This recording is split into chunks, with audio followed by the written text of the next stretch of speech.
students, in the last class we discussed about bacteria structure, right? Within bacteria structure, that is nothing but the structure of the bacteria. Within bacteria structure, we discussed about the cell envelope parts, bacteria cell envelope parts. Within that case, we have discussed structure of the cell wall, composition of the cell wall, right? And glycocalyx layer. Within glycocalyx layer, we discussed about the S layer, it means slime layer, right? During unfavorable conditions, capsid formation, right? We discussed what is the function of sex plate, what is the function of membrane, right? Flagella. Regarding to all these parts, we already discussed. Coming to next class. Next class we discussed about the plasma membrane and mesosome structures, function of plasma membrane, how the semi-permeability maintained by the plasma membrane, right? And mesosome function, how the respiration takes place, we discussed. Coming to this class, right, we are discussing about the cytoplasm. See, we already discussed cell without cell wall is called as protoplast. Cell without cell wall, plasma membrane is called as protoplasm. Right? In eukaryotic cells, cell without cell wall, plasma membrane is called as protoplasm, because in eukaryotic cell nucleus is present, but here nucleus is absent. Cell without, here cell wall is okay. We remove that cell wall, right? Cell without cell wall, plasma membrane, nucleus. Naturally here nucleus is absent, so there is no chance here. There is no chance to call the remaining part is the protoplasm, because here naturally the prokaryotic cells are not having nucleus. Prokaryotic cells are naturally not having nucleus, right? So here cytoplasm. The remaining part is called as here cytoplasm. Within cytoplasm, different parts are present. Within cytoplasm, the cytoplasm contains different parts. Okay, which one is the major part? All we know, within cytoplasm, the major part is the water, because I said during evolution process, what is the key role? Because water maintains the all biochemical reactions. Water maintains the all biochemical reactions. Here also cytoplasm, the key role, it contains the major portion is the water. Remaining all cell organelles are there, but the main role is either in eukaryotic cell, either in prokaryotic cell. What is the main role? Because it maintains all biochemical reactions. If all biochemical reactions are maintained, life is maintained.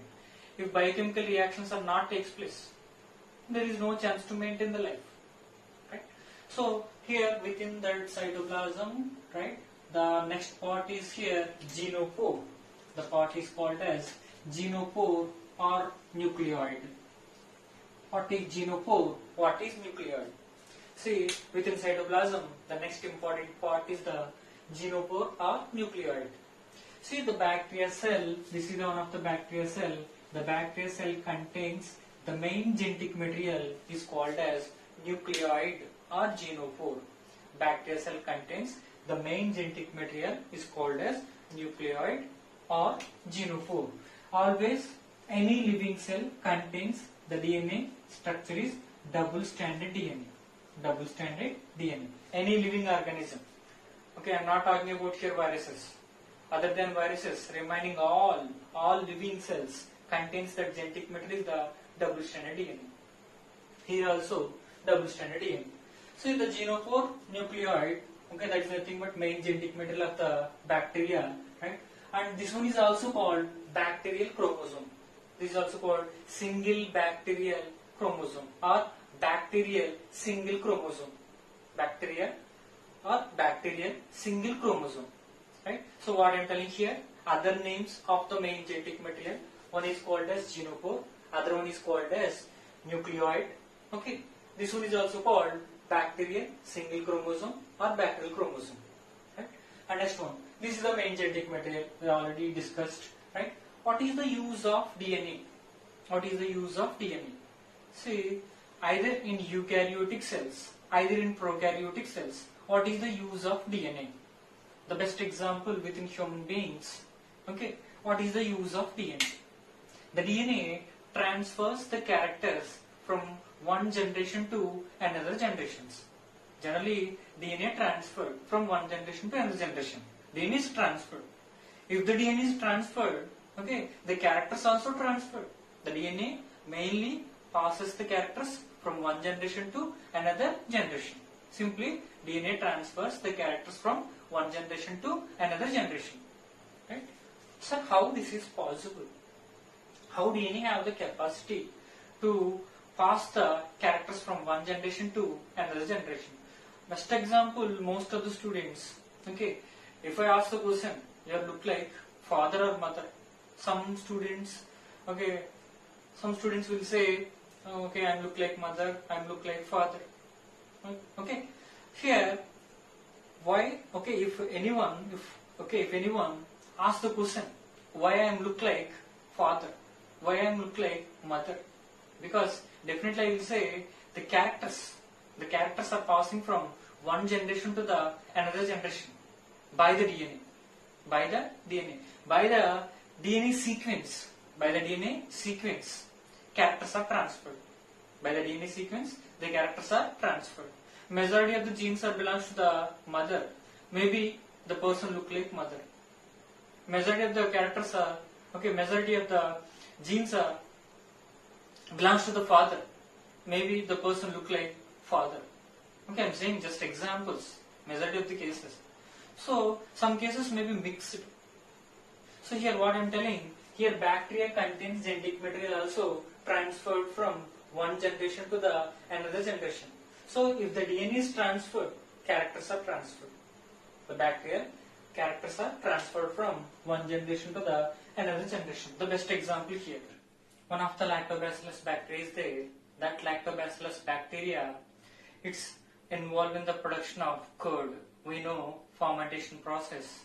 The milk turns into curd by the lactobacillus bacteria. See another type of bacteria, Mycobacterium tuberculosis. It causes the tuberculosis disease. So both are bacteria, but one bacteria have the capacity to produce the curd, other bacteria have the capacity to cause the disease. Why? These two bacteria are different. The genes are different. If anyone asks the question, why the lactobacillus bacteria unable to cause the tuberculosis disease? Because the genes are absent. The disease causing genes are absent in lactobacillus. So what I am telling here, if genes are different, characters are different. In the same manner, the tuberculosis causing bacteria unable to produce the curd because curd producing genes are absent in Mycobacterium tuberculosis bacteria. So what I am telling here, if the genes are different, characters are different. If the genes are different, characters are different, right? So here that is about that transfers the characters from one generation to another generation. And coming to the next one, in certain cases, in some bacteria, DNA existing in linear form. That is nothing but linear structure. This is the linear structure, right? In some bacteria, the DNA existing in circular structure. So in some bacteria, DNA existing in circular structure. In some bacteria, the DNA existing in linear structure. So that is about the nucleoid or genophore structure. Coming to the next topic, ribosomes. Within cytoplasm, we discussed about the genetic material that is called as nucleoid. After that, next one is the ribosomes. If we see the ribosomes, these are granules-like structures which are present in the cytoplasm of the prokaryotic cells. Remember, the only matching organelles in prokaryotic and eukaryotic cells is ribosomes, because these are the only matching cell organelles. Remember, other than plasma membrane, in prokaryotic and eukaryotic cells, the matching cell organelles are ribosomes, because within prokaryotic cells there is no mitochondria, there is no chloroplast structures. Remaining all cell organelles are absent, but the matching cell organelles are ribosomes. So here ribosomes are globule-like structures which are having 15 to 20 nanometer size. 15 to 20 nanometers size, right? And ribosomes, which are also called ribonucleoproteins. Ribonucleoproteins, because which are made up of with ribosomal RNA and proteins. Ribosomal RNA and proteins. Ribosomes, which are made up of with ribosomal RNA and proteins. So ribosomal RNA plus proteins, which are called as ribosomes. These are also called as ribonucleoproteins. And see, in prokaryotic cells, 70S ribosomes are present. Here in prokaryotic cells, 70S ribosomes are present. 70S ribosomes indicates here. All of you remember, within prokaryotic cells, there is two subunits are there. The large subunit is there and small subunit is there. The large subunit is called as 50S subunit. See, this is the large subunit and this is the small subunit. The small subunit is the 30S subunit. Large subunit is called as 50S subunit. Small subunit is called as 30S subunit. So, within prokaryotic cells, 70S ribosomes are present. Within eukaryotic cells, there is a small subunit is there and large subunit is there. This one is the 40S, this one is 40S, and this one is 60S. So, in eukaryotic cells, within eukaryotic cells, there is an 80S ribosomes are present. Within prokaryotic cells, there is an 70S ribosomes are present. So, in prokaryotic cells, 70S ribosomes are present. In eukaryotic cells, 80S ribosomes are present. See here, most of the students have the doubt here. Means one of the subunit is 50 and other subunit is 30. Right? 50 plus 30, actually 80. Here, one of the subunit is 60 and other one is the 40. 60 plus 40 is equals to 100. But here this one we called as 80S. Actually this is the 100. But these are called as 80S ribosomes. Actually this is the 80. These are called as 70S ribosomes. So why these are called as 70S? Why these are called as 80S? Generally we are talking about the prokaryotic ribosomes. 70S ribosomes are there. See here, S indicates, I'll explain. S indicates Swedberg units. S indicates Swedberg units. One of the scientists name Swedberg. Okay, that's the reason why. For his honor. Okay, these units are called as Swedberg units. See, Swedberg units means sedimentation coefficient. Sedimentation coefficient means the molecules are separated based on size. That's nothing but based on surface area. Based on surface area. For suppose this is one of the large surface area containing molecule and this is one of the small surface area containing molecule. The molecules are separated. The molecules are separated. One of the density gradient centrifugation process there, right? So that is a different story. So here molecules are separated based on surface area. So more surface area, more Swedberg units. More surface area, more Swedberg units. Less surface area, less subunits. That's the reason why small subunit having 30S, large subunit having 50S. So why here? 30 plus 50 is equals to 80. Why this one is called as 70S ribosome? Why this one is called as 70S ribosome? All of you, for suppose this is the small subunit of the ribosome. This is the individual ribosome. This is the 30S subunit. For suppose this is the large subunit of the ribosome. This is the large subunit of the ribosome. So this is the individual structure. This is the individual structure. So both these are overlapping. Both these are binding.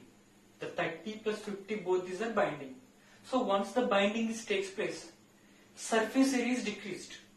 Once the binding takes place, surface area is decreased. If surface area is decreased, this is the individual structure.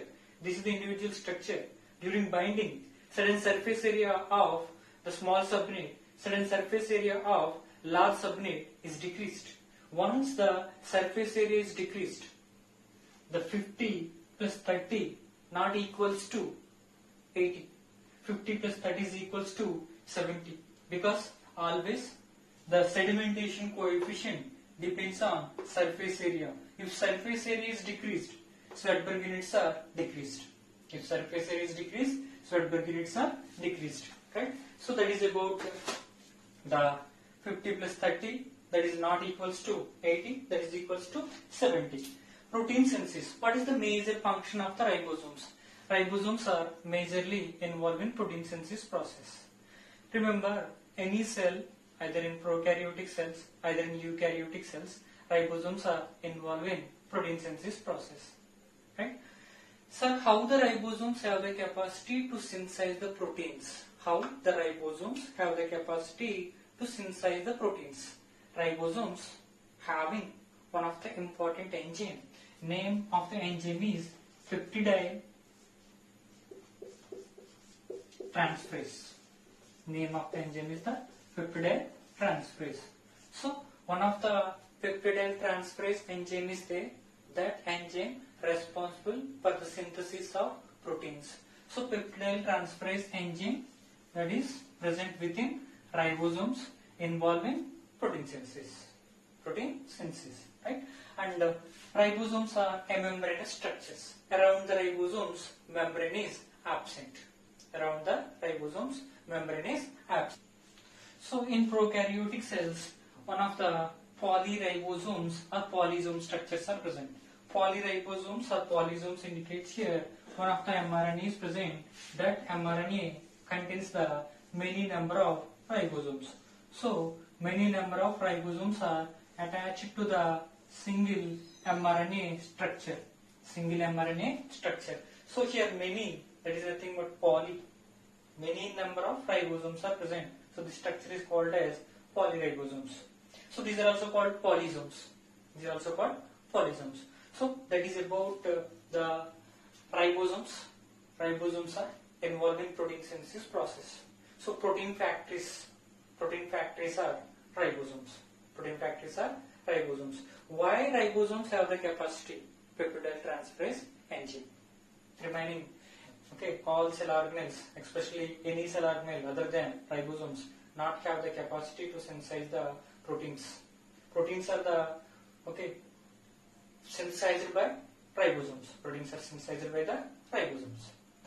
Coming to the next topic is the inclusion bodies or inclusion bodies and gas vacuoles.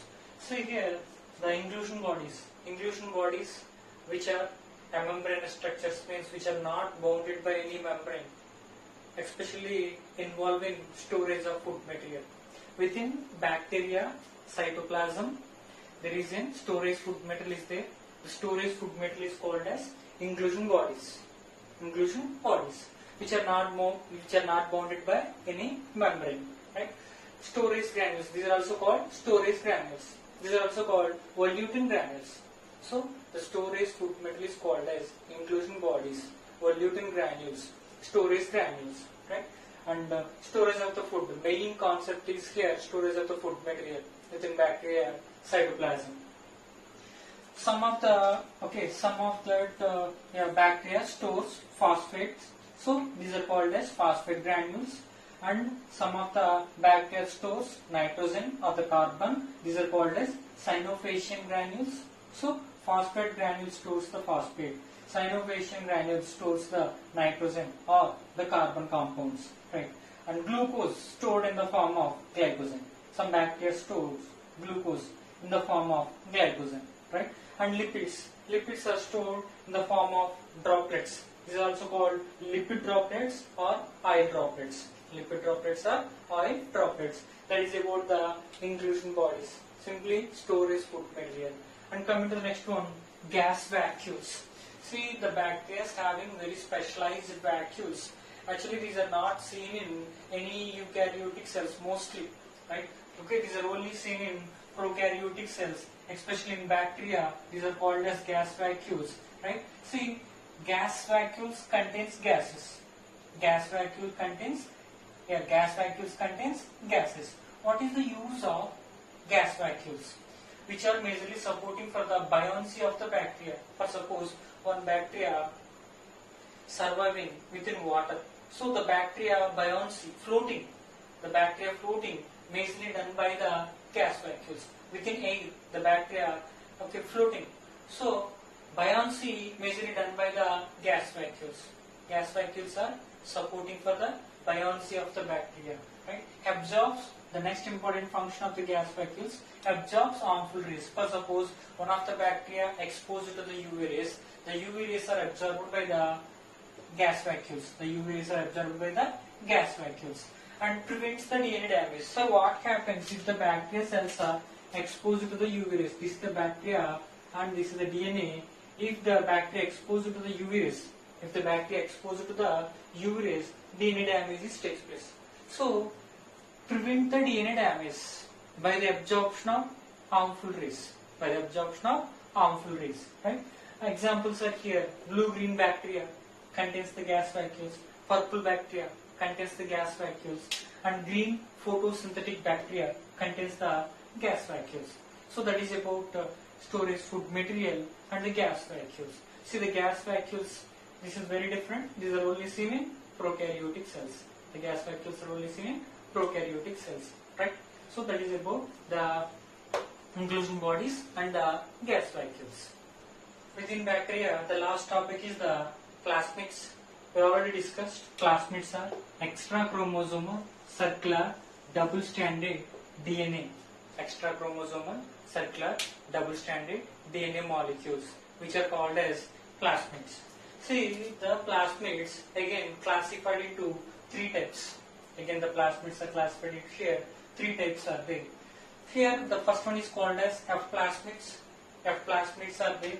The F plasmids, these are also called fertility factors. The F plasmids are called as fertility factors. So, why these are called as fertility factors? We already discussed one of the bacteria contains the main genetic material. Along with the main genetic material, there is a plasmid is there. That plasmid. See, generally, all we have to know one concept here: DNA to mRNA, DNA to mRNA, mRNA to proteins, mRNA to proteins. So, proteins, right? Here, within bacteria cell, plasmid is there. The plasmid, that is nothing but DNA. DNA produces mRNA, mRNA produces proteins. Especially in F plasmids. The F plasmids are responsible for the production of pillin proteins. F plasmids are responsible for the pillin proteins. See, this is another bacteria. The bacteria contains the plasmid. The plasmid produces the pillin proteins. The pillin forms the pellet. This is sex pellet. This is called as sex pellet. That sex pellet interact with the another bacteria. The sex pellet interact with the another bacteria. The sex pellet interact with the another bacteria. So that sex pellet formation done by the pillin proteins. Pillin proteins are producing from mRNA. mRNA producing from DNA. The DNA is nothing but F plasmids. F plasmids are involved in the formation of sex pellet. So F plasmids are involved in the conjugation process. F plasmids are involved in the conjugation process. So that's the reason why these factors, the F plasmids, are called as fertility factors. That's the reason why this is called as F plasmid. F indicates fertility. Fertility factors. So in some bacteria, the F plasmids are responsible for the synthesis of pillin proteins. That pillin proteins are involved in the formation of sex pellet. That is nothing but conjugation tube. Once the conjugation tube is formed, the bacterial DNA, especially here plasmid DNA, the plasmid DNA transferred from one bacteria to the another bacteria. The process is called as conjugation. The process is called as conjugation, right? So that is about the F plasmids. This is one of the R plasmid. R plasmids. R indicates here resistance. Sir, why these are called as resistant plasmids? See, the bacteria, especially in some bacteria, the bacteria have the capacity to grow presence of antibiotics also. So what I am saying here, some antibiotic resistant bacteria are there. Some antibiotic resistant bacteria are there. So how the bacteria have the capacity to survive presence of antibiotics. Generally antibiotic means this is on the blood vessel. This is on the blood vessel of person. Within blood vessel some bacteria are there. Some bacteria are there. If any person suffering with the fever, okay, if we went to the doctor, any person went to the doctor, that time doctor given one prescription. That prescription contains some antibiotics. Okay, if the person taken the antibiotics, the antibiotics are enter into the blood vessel. The antibiotics are enter into the blood vessel. That antibiotic compounds kills the bacteria. That antibiotic compound kills the bacteria. This is the general story. But those the bacteria which contains R plasmid. For suppose this is the bacteria. This is the bacteria. It contains the R plasmid. The bacteria contains the R plasmid. If the person taken the antibiotic, the antibiotic unable to kill this bacteria. The antibiotic unable to kill this bacteria because here plasmid DNA, that is nothing but R plasmid. R plasmid produces mRNA. mRNA produces proteins. These are antibiotic resistant enzymes. Antibiotic resistance enzymes. These are called as antibiotic resistant enzymes. These enzymes, for suppose this is the bacteria, this is the R plasmid, it secretes antibiotic resistant enzymes. These enzymes are act on antibiotic, destruct the antibiotic. Once the antibiotics are destructed, then the bacteria are happily survived. The bacteria are happily survived because if the antibiotic is not destructed, the bacteria will be dead. If the antibiotics are destructed, by the bacteria will be survived. So here what I am telling, some bacteria contains R plasmids. R indicates here resistant against to antibiotics. So that bacteria contain plasmid have the capacity to produce the proteins. These are antibiotic resistant enzymes. These enzymes are destructs the antibiotics. Once the antibiotics are destructed, the bacteria happily survive presence of antibiotics because here antibiotics are destructed. So this kind of plasmids are called as R plasmids. Last one, coal plasmids. So these are also called colicin plasmids. See a group of plasmids which produces the toxic compounds. Which kills the other bacteria. Colicin plasmids. These are also called coal plasmids. The plasmids produces a group of toxic compounds. These are nothing but proteins. That proteins are toxic compounds. That toxic compounds are kills the other bacteria. So in some cases, which are also causes the diseases. The coal plasmids also responsible to cause the diseases. So those are the bacteria which are having coal plasmids. That plasmids produces toxic compounds which destructs the bacteria. In some cases, the toxic compounds also causes the diseases. Right? So that is about the different types of plasmids. You have plasmids, R plasmids, and coal plasmids. F plasmids, R plasmids, and coal plasmids. In all these, R plasmids are very important one because the bacteria. So many types of bacteria are there. Nowadays, the bacteria are getting resistance against to the antibiotics. Due to the reason is R plasmids. Right? That is about the overall structure of the bacteria. In the next class, we will discuss about the eukaryotic cell.